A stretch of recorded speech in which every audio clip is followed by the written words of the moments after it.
बिस्मिल्लाहिर्रहमानिर्रहीम।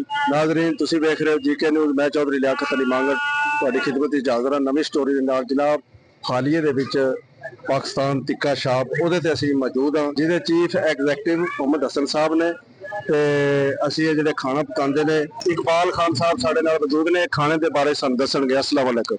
अस्सलाम वालेकुम, मेरा नाम इकबाल है ते मैं पाकिस्तान टिक्का शॉप दा शेफ हाँ ते साडे कोल टिक्का कबाब लैग पीस मलाई बोटी कढ़ाइयां भी होंदियां ने, बिरयानी भी होंदी है ते फिश भी होंदी है। साडे कोल बहुत अच्छी आइटमां ने, चिकन बीफ मटन भी होंदा है ते मलाई बोटी साडी स्पैशल है।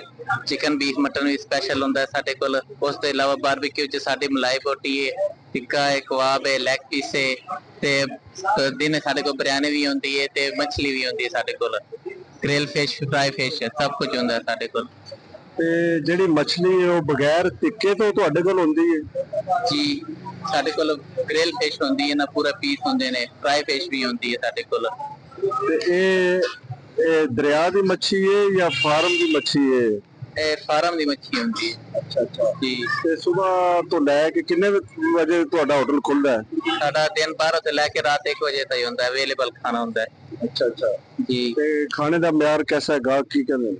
गाहक बहुत अच्छा तारीफ करते हैं माशाल्लाह। अल्लाह ताला चलाई रखे, साडी तारीफ करते हैं गाहक। गाहक कहंदे ने अच्छा खाना होंदा है जी। ठीक है जनाब, इकबाल साहब साडे नाल सन। इन्हां ने दस्सिया खाने शाने दा इन्हां दा म्यार पूरे हालिये दे विच एक नंबर म्यार है। और इत्थे तुसीं देख रहे हो गाहक भी माशाल्लाह कितने ने, उन्हां दियां लाइनां लगियां ने। ते और सुबह 8 बजे तो लैके राती 12 ਤੋਂ ਲੈ ਕੇ ਰਾਤ 1 ਵਜੇ ਤੱਕ 12 तो लैके राती 3 बजे तक 2 बजे तक खुला होंदा है। बेहतरीन खाने का म्यार है, होटल का बेहतरीन म्यार खाने पीने जिस कोई तसल्ली बख्शी इंशाल्लाह पता लगता है खाने का। ते तुसीं खा के भी चेक करो। इत्थे माशाल्लाह गाहकी एडवांस बुकिंग करांदे ने खाने दी।